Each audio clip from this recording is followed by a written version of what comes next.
स्वागत है तर्क आईएएस पीसीएस चैनल में। मेरा नाम आशीष और आज हम स्टार्ट कर रहे हैं हमारे 90 डेज प्रोग्राम के थर्ड डे पे। जैसा कि हमने आपको वादा दिया है कि 90 डेज तक हम आपके बेसिक कॉन्सेप्ट्स को स्ट्रॉन्ग करेंगे, जो डायरेक्टली 60% क्वेश्चन आपके प्री में पूछा जाएगा इस बार के यूपीएससी प्री के 2025 के एग्जामिनेशन में। तो हमारी तरफ से आपको ये भरोसा दिलाया जा रहा है कि आप बस इस 90 टॉपिक को करके जाइए, डेफिनेटली आपका एक नंबर से एडवांस नंबर आएगा, ये मेरी गारंटी है। और मैं कौन हूँ, तो मैंने अपने बारे में यहाँ पे बड़े अच्छे से समझा दिया है कि यूपीएससी का मैंने 2 बार अटेम्प्ट दिया और एक बार एक यूपीपीसीएस का अटेम्प्ट दिया। तो इस डिटेल के साथ हमने कवर किया है कि आपको खुद ही पता चल जाएगा। देखिए, अब पहले ही हम स्टार्ट करें, इसके पहले हमने चैप्टर में बात किया था कुछ बेसिक कॉन्सेप्ट्स के ऊपर। इसमें हम बात कर रहे हैं नेट नेशनल इनकम के ऊपर, ठीक है। अब नेट नेशनल इनकम किस किस तरीके से काउंट होता है, एक एक डेफिनेशन को अच्छे से देखेंगे। सबसे पहला है एनडीपी, नेट डोमेस्टिक प्रोडक्ट। दूसरा है जीडीपी, ग्रॉस डोमेस्टिक प्रोडक्ट। तीसरा है जीएनपी, ग्रॉस नेशनल प्रोडक्ट। तीसरा है एनएनपी, नेट नेशनल प्रोडक्ट। चौथा है नेट नेशनल इनकम। यहां पे गलत लिखा है दोस्तों, तो नेट नेशनल इनकम, ठीक है दोस्तों। और दोस्तों मेरा सिर्फ आपसे एक रिक्वेस्ट है, अगर आपको इसका पीडीएफ चाहिए तो आपको लाइक कम से कम 10 के ऊपर अगर लाइक होगा तो मैं शेयर कर दूंगा अपने टेलीग्राम के चैनल पे। तो जिनको जिनको पीडीएफ चाहिए वो टेलीग्राम को फॉलो करते रहिए, उनको वहां पे इस चीज की पीडीएफ भी मिल जाएगी। बिना 10 लाइक के मैं शेयर नहीं करने वाला। ओके दोस्तों, चलिए आगे बढ़ते हैं। सर्कुलर फ्लो ऑफ इकोनॉमिक्स क्या होता है, देखिए सबसे पहले हम कुछ डिटेल में बात कर ले रहे हैं। 2 सेक्टर मॉडल कौन सा होता है, 2 सेक्टर मॉडल विथ सेविंग क्या होती है, 3 सेक्टर मॉडल क्या होता है और 4 सेक्टर मॉडल क्या होता है। 2 सेक्टर मॉडल में जैसा देख सकते हो कि सिर्फ हाउस रहेगा और फर्म होगी। तो हाउस से फर्म में क्या जा रहा है और फर्म से हाउस में क्या जा रहा है। फॉर एग्जांपल के लिए हाउस पैसा देगी फर्म को, तो फर्म उसको प्रोडक्ट देगा, ठीक है दोस्तों। अब फर्म ही अपने वर्कर देगा, अपने वर्कर देगा फर्म को, और फर्म मनी देगा हाउस को। तो ये हो गया 2 सेक्टर इकोनॉमी, मतलब 2 सेक्टर एक दूसरे को फोकस करते हुए आगे बढ़ रही है। फिर 2 सेक्टर इकोनॉमी विद सेविंग, कुछ दिन के बाद ये याद आया कि 2 सेक्टर जैसे एक है, अब फर्म पैसा दे रही है हाउस होल्ड को, तो हाउस होल्ड के पास जो एक्स्ट्रा इनकम बच रही है वो अपने घर पे रखेगी, तो हो सकता है चोरी हो जाए, हो सकता है उसका कुछ पैसा ना मिले। तो बैंक अब अपने पास रख के उसकी सेविंग देगी, किसको देगी, हाउस को देगी। तो हाउस ने क्या किया, अब अपना पैसा फाइनेंशियल इंस्टीट्यूशंस में, मतलब बैंक्स में रखना चालू कर दिया। फिर आया 3 सेक्टर मॉडल। 3 सेक्टर मॉडल में बैंक क्या कर रही है, अब गवर्नमेंट के साथ लेन देन कर रही है। जैसा कि मैंने अपने एक लेक्चर में बताया कैसे RBI government security sell and buy करती है, कैसे आरबीआई सीआरआर और आरआरआर के थ्रू पे रेपो रेट और रिवर्स रेपो रेट के थ्रू पे पैसा कमाती है। इस चीज के बारे में हमने बहुत डिटेल में बात की हमारे PT65 के वीडियो में, जो हमारा पहला ही लेक्चर है। आप उसको जाके देखेंगे तो आपको बहुत डिटेल में समझ में आएगा किस तरीके से बैंक भी कमाती है गवर्नमेंट के थ्रू पे। तो 3 सेक्टर मॉडल में क्या आ गया, जहां पे फर्म आ रही है, हाउस आ रही है, फाइनेंशियल इंस्टीट्यूशन आ रही है, फर्म आ रही है और गवर्नमेंट आ जा रही है। 4 सेक्टर मॉडल में आ जाती है हमारे फॉरेन एंटिटी। अब फॉरेन जो एंटिटी होती है वो क्या करती है, सबसे पहला ये देखिए, जो फॉरेन एंटिटी होती है और हाउस होल्ड होते हैं, उन दोनों के बीच में जो रिलेशनशिप होता है वो होता है एक्सपोर्ट और इम्पोर्ट का, ठीक है दोस्तों। एक्सपोर्ट और इंपोर्ट में क्या करती है वो, कि सपोज हाउस ने कोई ऐसी चीज बनाई जो वर्ल्ड लेवल पे एक्सपोर्ट हो रही है, और कुछ ऐसी चीजें खरीदी जो इंपोर्ट हो रही है। फॉर एग्जांपल कि adidas इंपोर्ट कर रही है और उसके बाद हाउस ने यहाँ से कुछ बनाया प्रोडक्ट, आप ले सकते हो हुनर हाट जैसे मिशन है, कुछ ट्रैवल्स ने अपने कुछ मिशन से कुछ अच्छे अच्छे प्रोडक्ट बनाए और उस प्रोडक्ट को आपने फॉरेन में सेल कर दिया, तो आपने एक्सपोर्ट भी किया और आपने इंपोर्ट भी किया, ये भी काउंट हो रहा है। तो इसी तरीके से पूरा एक वर्क करता है, इसको बोलते हैं 4 सेक्टर मॉडल। अब ये पूरा कैसे चलता है, इसको सर्कुलर इकोनॉमिक क्यों बोलते हैं। ये एक हाउस फर्म के थ्रू पे पैसा कमा रही है, उस पैसे में जो टैक्स लग रहा है वो गवर्नमेंट को दे रही है, और गवर्नमेंट परचेस जो होती है वो बेच रही है फर्म को, और फर्म फिर टैक्स दे रही है गवर्नमेंट को। पूरा एक एक्टिविटी हो रही है जिससे हर एक की रिस्पॉन्सिबिलिटी एक दूसरे के ऊपर हो रही है, ताकि कोई एक क्लैश होगा, किसी का एक क्रैश हो जाएगा तो दूसरे के ऊपर इंपैक्ट पड़ जाएगा। लेकिन 1991 के पहले हम 3 सेक्टर मॉडल को यूज करते थे। आफ्टर 1991 के बाद हमने 4 सेक्टर मॉडल को अच्छे से यूटिलाइज करना चालू कर दिया। समझ गए? इसी को बोलते हैं circular flow of circular economy. ठीक है, बहुत सिंपल था, बहुत इजीली बताया, शायद से ही आपको कहीं इतना इजीली बताएगा। बस आप हमारे साथ बने रहिए, एंड तक बने रहिए, आपको बहुत अच्छी चीजें मिलेगी। ये वीडियो ज्यादा बड़ा भी नहीं रहेगा, 10 मिनट मैक्स टू मैक्स होगा। देखिए अब जीडीपी की बात करते हैं। जीडीपी क्या होता है? Gross domestic product. जो भी गुड्स और सर्विस, सिर्फ गुड्स नहीं, जो गुड्स और सर्विस इंडिया में प्रोड्यूस हो रही है, कहाँ पे? इंडिया में, मतलब एक ज्योग्राफिकल बाउंड्री लग गई है। फॉर एग्जाम्पल के लिए कि ये एक इंडिया का आपका मैप हो गया, एक रफली मैप है, ठीक है, ठीक है, ये इंडिया का एक रफली मैप बन गया। इस रफली मैप में आप जो भी प्रोडक्ट इस इंडिया के बॉर्डर में बना रहे हो, जो भी हमारे प्यारे इंडिया के बॉर्डर में बनेगा, ठीक है, उस बॉर्डर में जो भी चीजें आपको मिलेगी वो सब जीडीपी में काउंट होगी। समझ गए ना? बस बहुत सिंपल सा था। अब जीडीपी में आप पता चल गया आपको क्या क्या काउंट हो जाएगा। GNP, gross national product. जो भी हमारे रेसिडेंट्स, जितने भी रेसिडेंट्स मतलब जितने भी सिटीजन्स हैं, भले ही वो फॉरेन में रह के कमा रहे हैं, वो सब जीएनपी में काउंट होगा। ये हमारा प्यारा देश इंडिया का एक इंडिया हो गई इधर, और दूसरी कंट्री हो गई यूएस। अब इंडिया का कुछ पर्सन जाके यूएस में रह के कुछ कमा रहे हैं, ठीक है। अब यूएस में जो रह के कमा रहे हैं इंडियन सिटीजन है, अब वहां पे भी वो जो कमाएंगे वो हमारे जीएनपी में काउंट होगा, और जो यूएस की जीएनपी में होगा वहां पे वो माइनस होगा। समझ गए? इसी को बोलते हैं gross national product.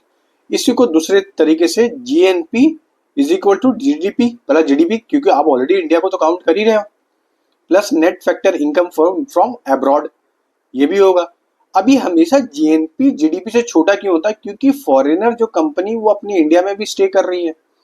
As a open economy होने के वजह से जो फॉरेनर कंपनी है जो अपनी इंडिया में आ रही है वो बहुत बड़ा चंक लेके आती है, तो हमारे जीएनपी में जब माइनस होता है तो हमारा जीएनपी बहुत छोटा हो जाता है।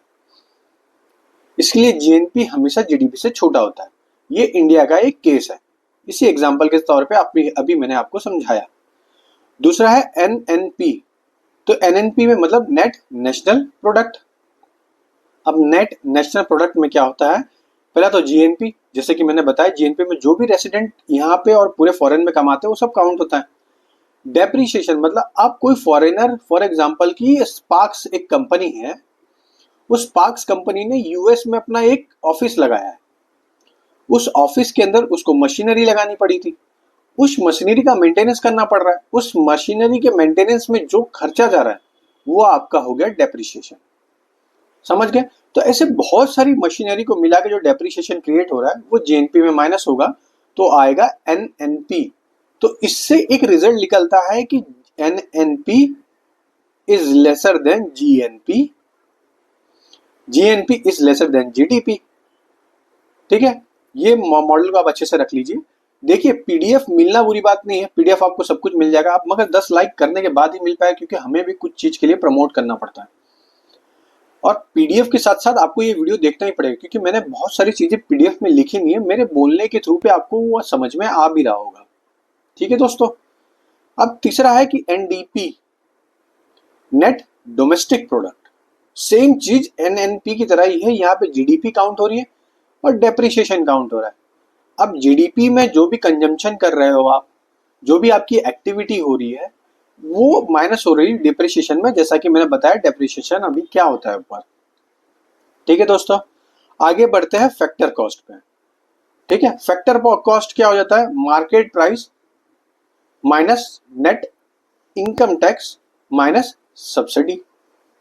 ठीक है, अब ये होता क्या है? देखिए बहुत सिंपल सी चीज समझाता हूं कि कोई मार्केट में एक प्रोडक्ट, अभी जैसे कि आपने गेहूं बनाया है ना, आपने गेहूं को निकाला और अच्छे से बनाया, उस गेहूं का प्रोडक्शन हो गया, अब ये प्रोडक्शन आगे बढ़ेगा ही, तो इसमें फैक्टर कॉस्ट में सिर्फ और सिर्फ इस प्रोडक्शन के ऊपर काउंट होती है, कोई टैक्स काउंट नहीं हो रहा, कुछ नहीं हो रहा, सिर्फ नॉर्मली प्रोडक्शन एक काउंट हो जा रहा है। ठीक है, उस प्रोडक्शन के ऊपर काउंट होने की वजह से इसको काउंट किया जाता है एज अ फैक्टर कॉस्ट। सिर्फ फैक्टर को काउंट किया जा रहा है, ना कि अदर चीजों को काउंट किया जा रहा है। समझ में आया आपको? दूसरा होता है बेसिक प्राइस, जो मैंने यहाँ पे लिखा नहीं है इसलिए मैं आपको अच्छे से समझा भी रहा हूँ। ठीक है, अब बेसिक जो प्राइस होती है, एक मिनट दोस्तों, तो जो बेसिक प्राइस होती है वो क्या बताती है? अब आपने प्रोडक्शन सिर्फ काउंट किया था, आपने कोई टैक्स नहीं काउंट किया, तो टैक्स यहाँ पे काउंट हो जाएगा, स्टिल सब्सिडी माइनस होती है। ठीक है, तो यहाँ पे टैक्स और सब्सिडी को माइनस करके जो प्रोडक्ट आ रहा है आपका वो हो गया बेस प्राइस। तो इतना प्राइस तो कम से कम दे रहा है कोई किसान, अगर किसी एक रिटेलर के पास जा रहा है तो कम से कम। ठीक है, और तीसरा होता है मार्केट प्राइस। अब मार्केट प्राइस क्या होता है? इस बेसिक प्राइस को प्लस टैक्स में कौन सा इनडायरेक्ट टैक्स जो होता है वो, माइनस सब्सिडी कर रहे हो, प्लस डेप्रिसिएशन कर रहे हो, जो सब मिला दोगे, जो निकल के वो आएगा आपका एमआरपी, मतलब मार्केट प्राइस पे। तो मार्केट प्राइस आपका टैक्स भी काउंट करता है, फैक्टर कॉस्ट भी काउंट करता है, बेसिक प्राइस भी काउंट करता है, फिर उसके बाद वो निकालता है पूरी आपकी एक तरीके से। तो सब्सिडी क्यों माइनस करना पड़ रहा है? बेसिक प्राइस में सब्सिडी माइनस हो जाते हैं, मगर मार्केट प्राइस में बहुत बार माइनस नहीं भी होती है। ठीक है दोस्तों, तो ये हो गया फैक्टर कॉस्ट और मार्केट प्राइस के बारे में पूरा अच्छे से हो गया था। ठीक है, अब बात करते हैं नेशनल इनकम के बारे में। नेशनल इनकम क्या होता है?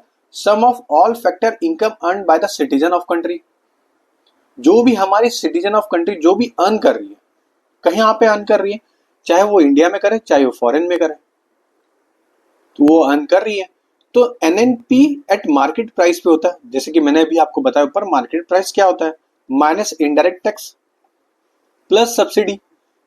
ठीक है, अब इनडायरेक्ट टैक्स इन दोनों को कर दोगे तो नेट इनडायरेक्ट टैक्स आता है, तो उस नेट इनडायरेक्ट टैक्स में सब्सिडी और डायरेक्ट टैक्स दोनों माइनस होते हैं एक साथ, तो फिर उसके बाद जो रिजल्ट आता है आपका वो आता है। ठीक है, तो नेशनल इनकम इस तरीके से काउंट हो रही है।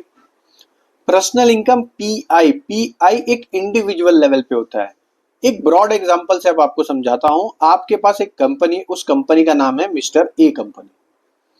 इस ए कंपनी फॉरेन में जाके कोई बिजनेस कर रही है, इस बिजनेस कर रही है, इसका जो भी कमाई यहाँ पे हो रही है वो हमारे जीएनपी में काउंट हो जाएगी, क्योंकि वो ए कंपनी एक इंडियन कंपनी है। ठीक है, अब यही ए जो कंपनी है, इसने कोई प्रोडक्ट निकाला,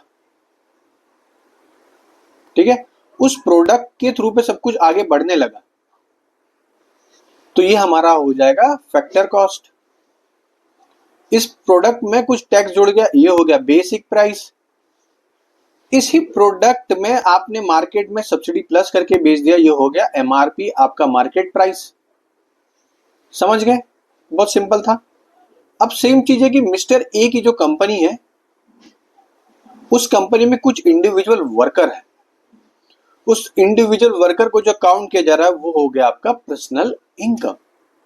तो personal income as a individual level पे काउंट किया जाता है। तो उसमें क्या क्या काउंट होता है? एक तो इनकी इनकम काउंट हो जाती है, दूसरी क्या काउंट हो जाती है? रेंट। तो ऐसी छोटी चीजें जो आपकी इनकम में काउंट होती है, उस चीजों को ले लिया है। डियरलाइंस अलाउंस क्या होती है? वो यही सब होती है। ठीक है दोस्तों, तो ये हमारा पार्ट 1 वीडियो था।